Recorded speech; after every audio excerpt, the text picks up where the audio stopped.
Hi friends, இன்றைக்கி நல்ல டேஸ்ட்டான ரொம்ப சிம்பிளான சைடிஷ் ரெசிபி தாங்க செய்ய போகிறோம். இதுக்கு அதிகமான பொருளோ டைமோ தேவைப்படாது.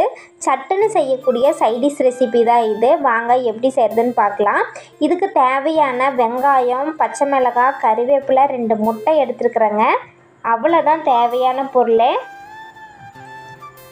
இப்போ வெங்காயத்தை நீல வாக்கில் கட் பண்ணிக்கலாம். பச்சை மிளகாயை பொடி பொடியாக கட் பண்ணியிருக்கிறேன். கறிவேப்பிலை எடுத்துக்கிறேன். நாங்கள் போடுற வீடியோ உங்களுக்கு யூஸ்ஃபுல்லாக இருக்குது அப்படின்னு நம்ம சேனலை சப்ஸ்கிரைப் பண்ணிக்கோங்க. இப்போ தோசைகள் நல்லா சூடானதுக்கப்புறம் தேவையான அளவுக்கு எண்ணெய் சேர்த்துக்கிறேன். இப்போ எண்ணெய் நல்லா சூடாயிடுச்சு. இப்போ கட் பண்ணி வச்சுருக்கிற வெங்காயத்தை சேர்த்துக்கிறேன்.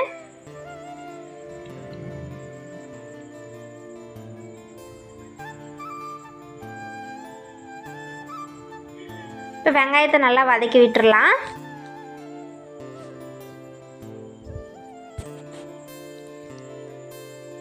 இப்போ பச்சை மிளகாய் சேர்த்துக்கிறேன். கொஞ்சமாக கறிவேப்பிலையும் சேர்த்துக்கலாம்.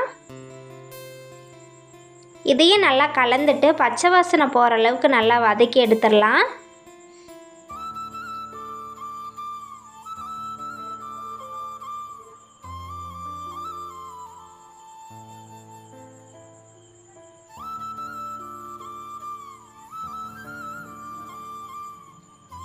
இப்போ பாருங்கள், வெங்காயம் நல்லா வதங்கி வந்துருச்சு.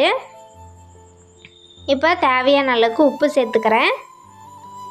உப்பு சேர்த்துட்டு இதை நல்லா கலந்து விட்டுடலாம்.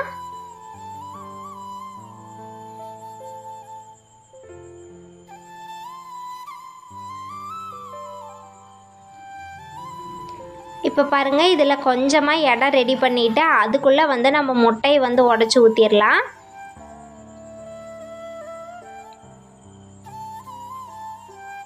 இதுக்கு தேவையான அளவுக்கு நான் மசாலா தூள் சேர்த்துக்கிறேன். கறி மசாலா தாங்க சேர்த்துருக்குறேன். இப்போ இதுக்கு தேவையான அளவுக்கு உப்பு, முட்டைக்கு தேவையான அளவுக்கு மட்டும் உப்பு சேர்த்துக்கிறேன். இப்போ அடுப்பு அப்படியே சிம்மில் வச்சுட்டு நல்லா வேக வச்சு எடுத்துடலாம்.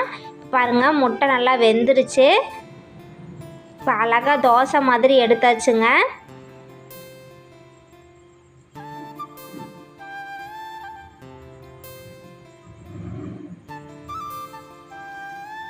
முட்டையும் வெங்காயம் மட்டும் இருந்தால் போதுங்க. நீங்களும் இது மாதிரி ஒரு டைம் செஞ்சு பார்த்துட்டு எப்படி இருக்குன்னு கமெண்ட் பண்ணுங்கள். தேங்க்ஸ் ஃபார் வாட்சிங்.